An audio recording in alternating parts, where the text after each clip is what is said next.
This is one that is used in compositional contexts to switch keys, because the nature of...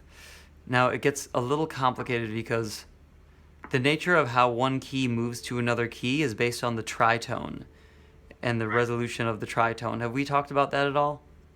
No. Okay. I think I'm not going to go into that. There are two... keys, that the further you get, like if you're looking at the circle of fifths, the further away you get, the more abrupt the change is going to be. Yes, that is correct. The further away you get, the more abrupt the change is going to be. However, when you are using diminished chords, diminished seventh chords, you can make more abrupt changes and skip around in the circle in ways that you can't with any other type of chord, which is like making it, well, yeah, you make a new path. For example, you're playing in C major. You have your major 7. If you have your dominant 7, this obviously wants to go to the F, right? C dominant goes to F major. Do you know why that is? What do you say that? Huh? What do you mean it wants to go? I mean, I think I get you. So, a dominant 7 chord, the nature of a dominant 7 chord wants to resolve to 1/5 below it, to the chord that is located 5 scale degrees below that chord. That's why you have G7 going to C major. G, C, G, C. You hear that all the time. 5 to the 1. Does that make sense? I understand that. Okay. 5 to the 1. Right. So when you make C into a dominant chord, now the C becomes the 5. So what is the 1 if C is 5?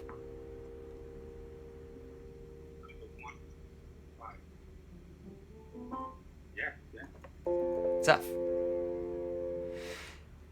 Do you know why that is? Nope.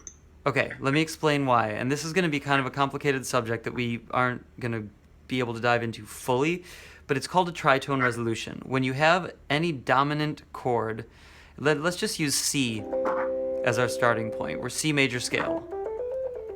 It's easiest to visualize. So you have your G7 chord that leads to your C, right? Oh, wait a minute, I'm sorry. When you say G7, that's a G dominant 7? Yes, exactly. It's automatically given that a G with a 7 is a dominant, and a G major 7 is a G major. Exactly. Okay. Exactly. You will always see, if it says G7, then your 7 is flat. Okay, gotcha. So G7 to C. Now, there are two reasons that works. One is a very surface reason, that's the basic level, which is that a G Mixolydian scale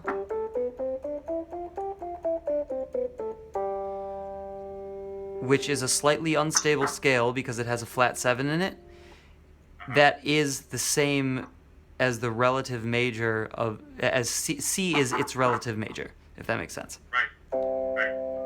So that's your 5 slightly unstable, then your major scale is the most stable. 5 to 1, unstable to stable. That's like the basic surface level reasoning. Deeper than that, the actual reasoning physically is that you have a very dissonant interval in every single major scale, and it's the tritone. It happens to be in the major scale located between the 4 and the 7. It's the most dissonant that you can have except for a minor second. And it's called a tritone because it's 3 whole steps. Does that make sense? 1, 2, 3 whole steps. Yeah, I understand why it's called, yeah. Okay, that makes sense.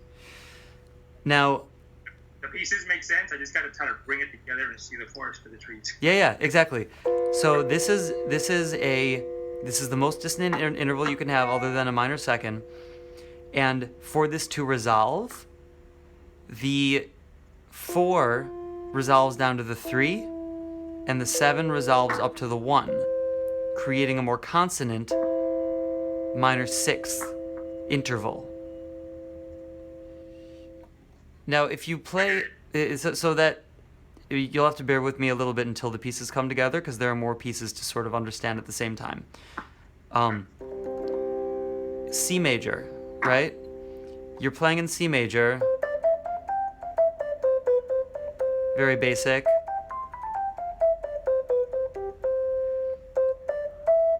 Now, if I land on the 4, that doesn't sound like it's resolved, right?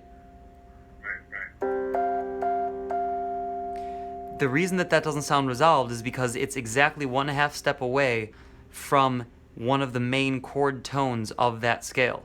So your ear wants to hear that F pulled down to an E. Now, to use that in an improvisatory context can be very powerful. Just with that one piece of knowledge alone, if you're going like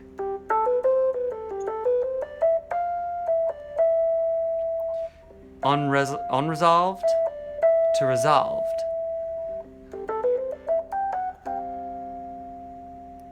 unresolved to resolved. Even if you put more notes in between, the ear will still hear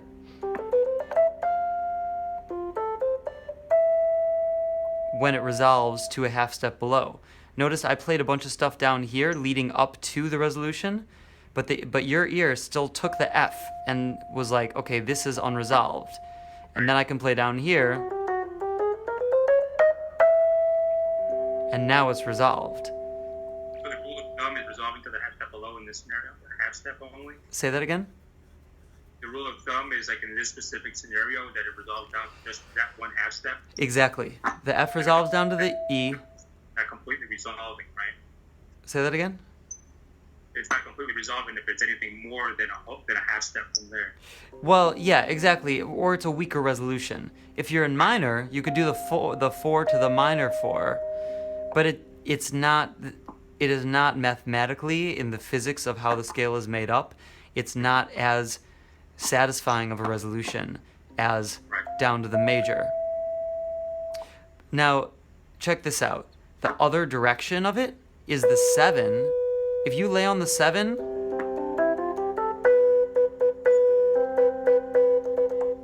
it's not resolved. It's very obviously dissonant. But the 7, like the 4 resolving to the 3, the 7 has a note that it resolves to, and it's the 1.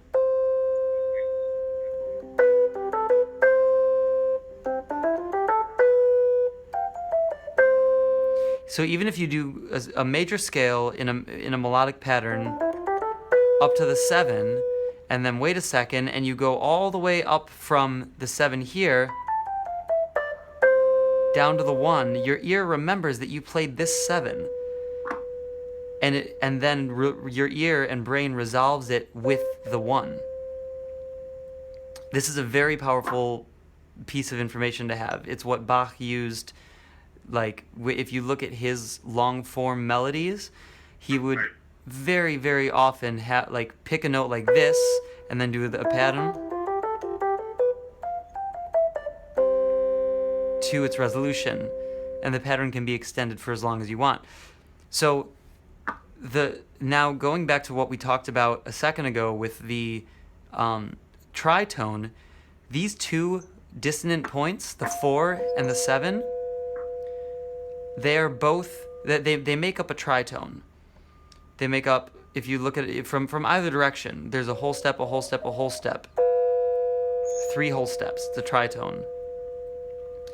But then if you take each of these and put them to their resolving note, you have the 1 and the 3, the 2 most defining chord tones of your scale.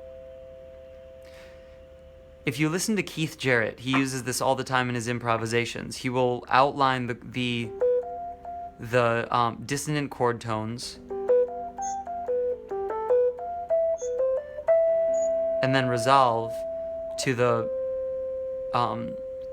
to the consonant chord tones. I'm sorry, these aren't dissonant chord tones. They're just dissonant notes in the scale.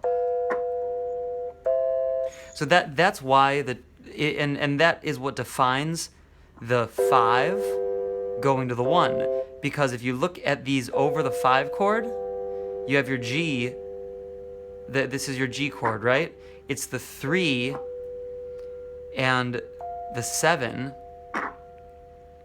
of the 5 chord resolving to the 1 and the 3 of the 1 chord.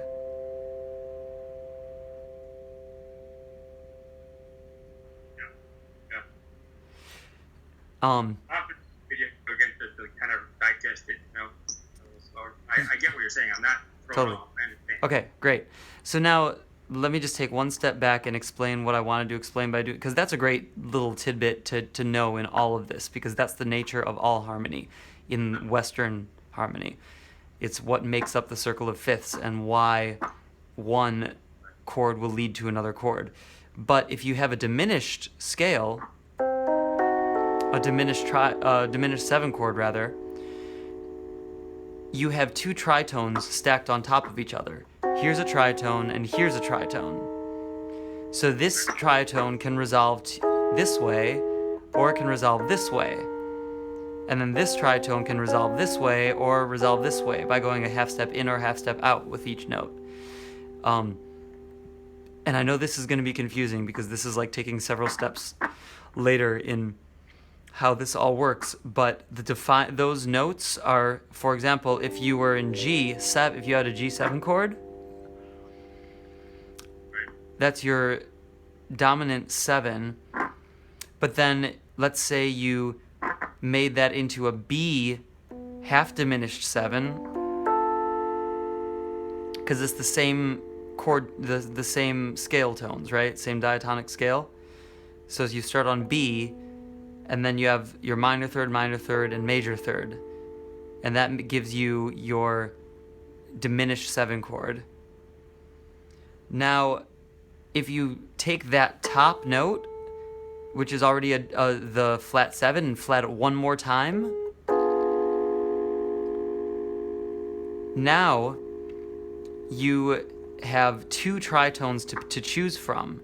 So you can actually resolve this tritone to this 1 and 3 and switch keys from C to E flat major almost seamlessly. Right. Yeah.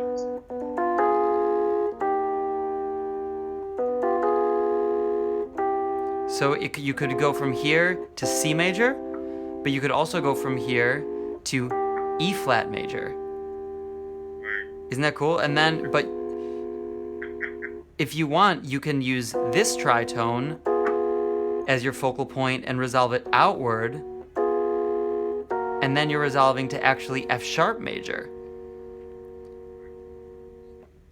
Or if you want to use this tritone and resolve it outward, you can resolve to A major. So now instead of 1 chord to pick from, you have 4 chords that you can pick from for your resolution. And this is what was used in the Romantic era for the most part, and post-Romanticism in classical music. They just like got a field day out of this until Bartók then took it to the next level, where he used those and focused only on those as a means of atonal reference within the scales, or not even within the scales. It was eventually atonal, but he was using tritones and resolutions in the context of atonality. So anyway, that's sort of going a couple light years beyond where we are right now. But as we continue going through these sequences, that will make more sense, and that will come into play in the things that we're talking about.